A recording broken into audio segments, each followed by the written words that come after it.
The first story.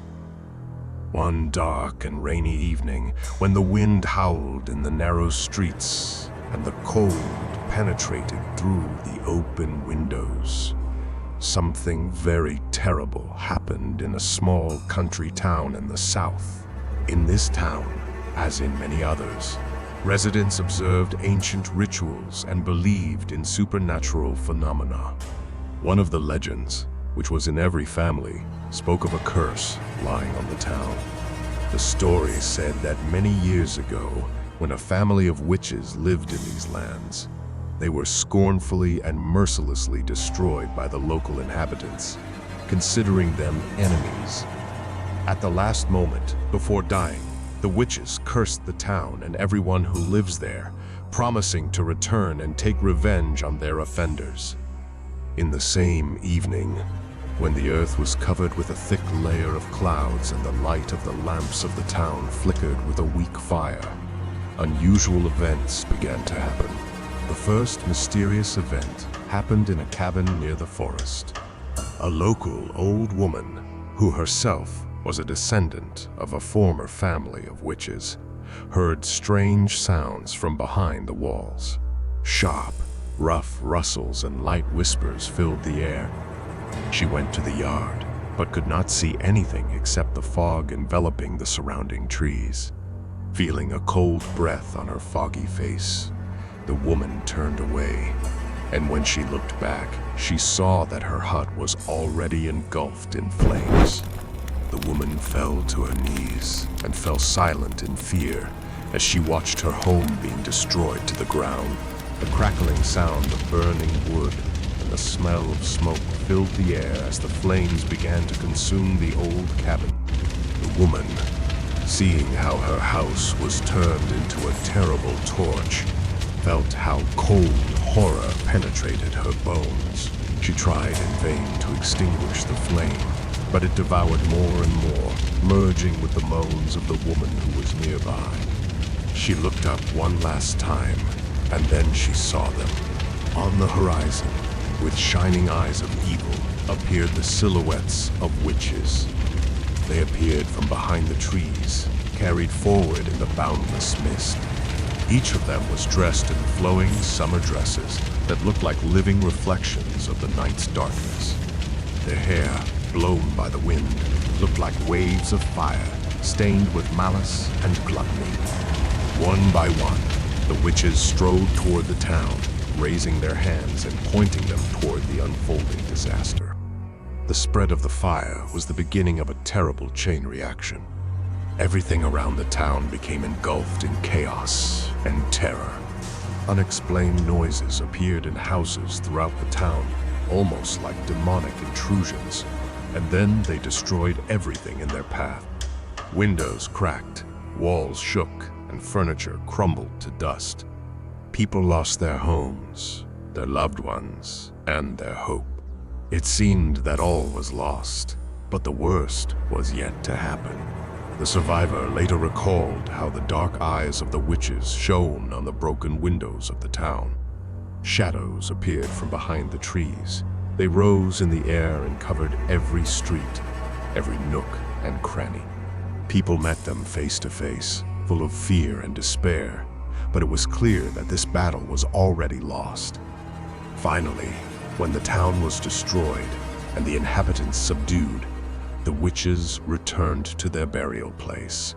Once again, under the ancient tree that resembled an ancient grave, they disappeared into dead silence. Only the town remained, which was strewn with the golden rays of the morning as a witness of a terrible transformation. Since then, people will never forget that terrible night.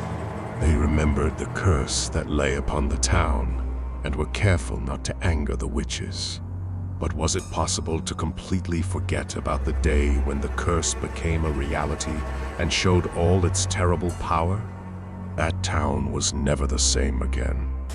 And who knows if peace and tranquility will ever return to these ruined streets.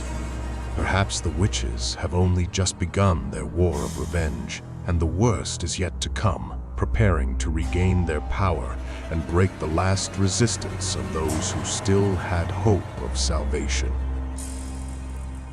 The second story. It was a dark night when Jack and his company of criminals decided to commit a robbery scam. They were targeting a small bank located in the heart of a quiet town. The bank that the robbers chose was an old building with high stone walls. The entrance to it seemed like a giant, massive portal that barely let the light through. The darkness of the night, penetrated only by the faint lights of the street lamps, made the bank look even more frightening. Masked and dressed in dark overalls, the robbers moved silently and nimbly. They had information gathered about the location of surveillance cameras and the times when guards were least alert. Even the metallic clicking of their heels seemed to merge with the noise of the night's silence. Having broken the lock, the robbers quietly entered the bank through the back door. Before them opened a large-scale hall, which was impressive with its high ceilings and luxurious glass showcases, behind which safes were located. Overwhelmed by adrenaline, the robbers began their work. They used their skill and specialized knowledge to bypass security systems. Minutes passed while they broke the access codes to the safes and collected bags of cash. The shining stacks of banknotes and precious stones looked incredibly tempting. However, the night was not only for robbers. In the very heart of the bank, a terrible secret broke out. Gradually, from the darkness, a shadow appeared, which became more and more visible and frightening. There was something mystical here, something that terrified all robbers. When the first robber opened the door to the security office, a terrible picture unfolded before him.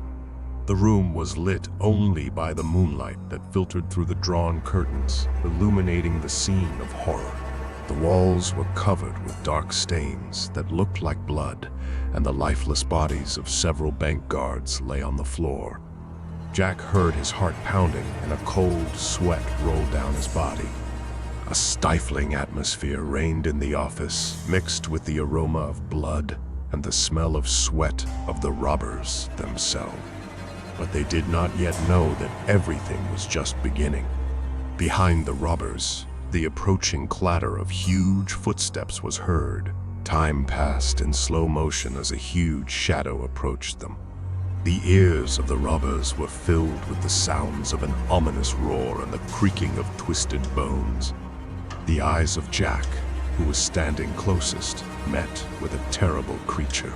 It was an ugly creature, with terrible hands and claws as sharp as knives. His mangled body was covered in scars and dirt, and his eyes glowed with evil fire. Fear overtook the robbers. They realized that they had no chance of survival. The creature, sensing the presence of living beings nearby, pounced on Jack. A battle broke out between them. Other robbers tried to escape, but it would be better if they spent that night at home. Sitting in front of the TV with a can of beer, screams of agony and tearing flesh filled the night, creating an incredible dance of terror. When the morning came, bank employees opened the door of the bank and found only a bloody path of destruction. Bags of money were strewn about, and the lifeless bodies of the robbers were mutilated. Only eyes remained from them, full of horror and hope for salvation.